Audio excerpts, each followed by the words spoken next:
The rising price of a litre of gas is sending people into the streets in Kenya. The cost of living was already high when the government of newly elected President William Ruto enacted a series of tax hikes. He says that the money will be used to help create new jobs and repair the struggling economy. But the hikes hit many day-to-day staples, and that has led to this.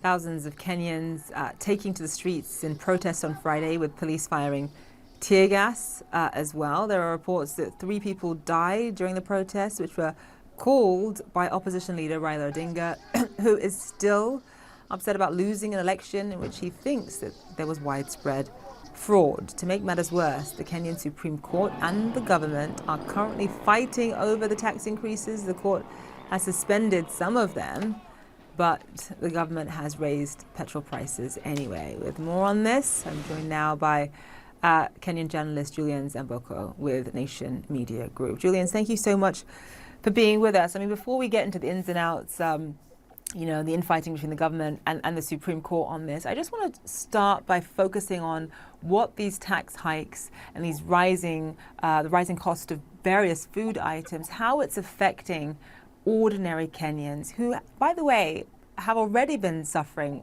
because of inflation.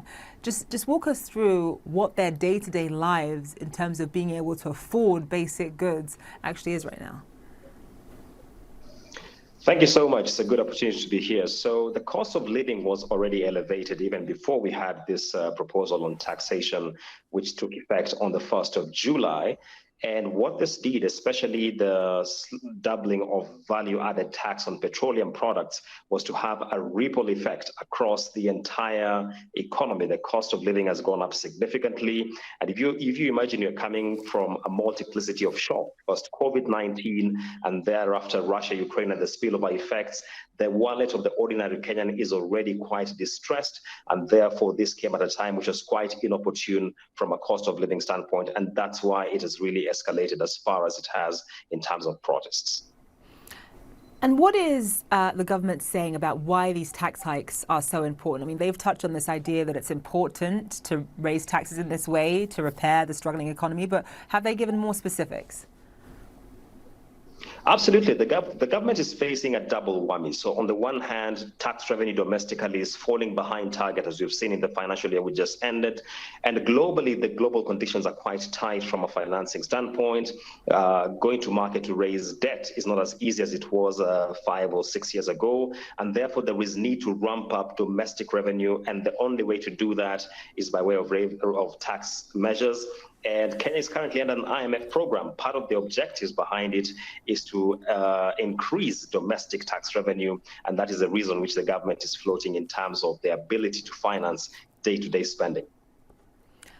And Raila Odinga, the opposition leader, has been in charge of many of these protests, calling on anti-government protests, saying that he's angry about the tax hikes. What is his real motivation here? Is it the price increases, or is it just, because part of him still wants to keep up the pressure on William Ruto's government, given that he lost the previous election?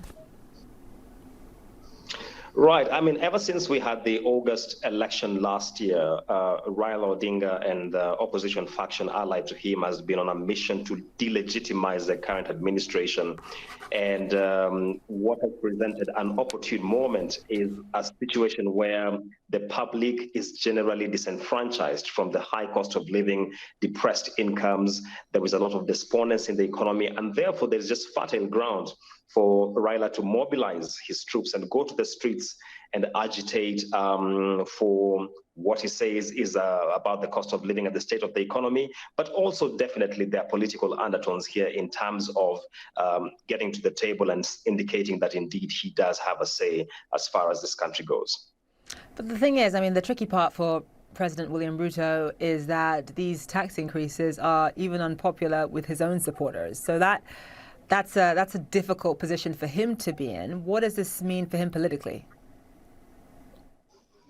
I think he is in a very tight situation, and he really has to calibrate his position very carefully, because generally in the economy, everyone is feeling pressed at this point in time. We currently have a proposal to even increase the tax rates for the high income earners. And there's the sentiment that we have to get to a point where we say enough is enough. And therefore, the president is in a very tricky position. This afternoon, the matter was in court, and the High Court has now escalated it further to the Supreme Court to take a decision on this issue of the new taxation proposals.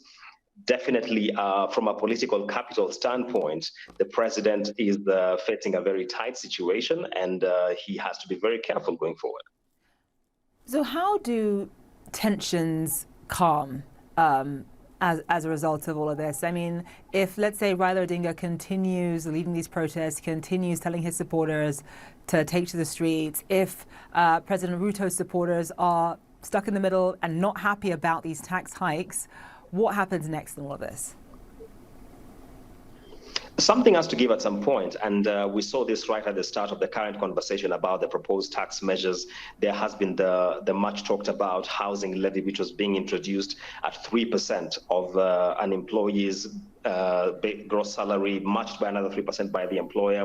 When there was public uproar about this, the government had to come down and say, look, we are now reducing it from 3% to 1.5%. There'll have to be a lot of give and take in a number of these measures so that there is a sense in which that a give and take is being realized and people are coming to the negotiating table to find a middle ground on very contentious issues. Right. Julian Zamboko, thank you so much for joining us. We appreciate it.